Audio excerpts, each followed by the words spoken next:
हे दुर्दैव आहे आणि मी माननीय मुख्यमंत्र्यांना याच्यावर पत्रही लवकर लिहिणार आहे की महाराष्ट्रामध्ये ह्या सगळ्या घटना वाढत चालल्यात.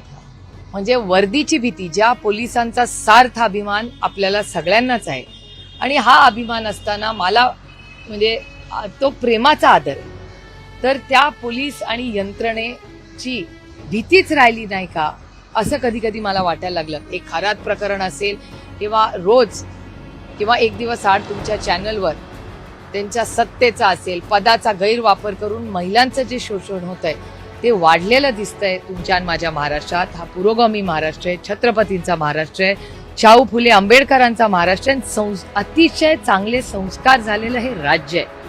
त्यामुळे आपल्या राज्यामध्ये, आपल्या महाराष्ट्रामध्ये या घटना वाढत आहेत, हे धक्कादायक आहे, चिंताजनक आहे. आणि महाराष्ट्राच्या माननीय मुख्यमंत्र्यांनी मी विनंती करते की याबद्दल त्यांनी स्ट्रॉंग ॲक्शन घेऊन झिरो टॉलरन्स हा मेसेज हा वरपासून शेवटच्या माणसापर्यंत गेला पाहिजे की महाराष्ट्रामध्ये असल्या गोष्टी सहन केल्या जाणार नाहीत. एखादी कंप्लेन अशी आली तर तातडीने फास्ट ट्रॅक कोर्टमधून त्याच्यावर ॲक्शन घेतली जाईल. हा मेसेज हा गेला पाहिजे आणि तो 6व्या मजल्यावरनं जाणं गरजेचं आहे आता.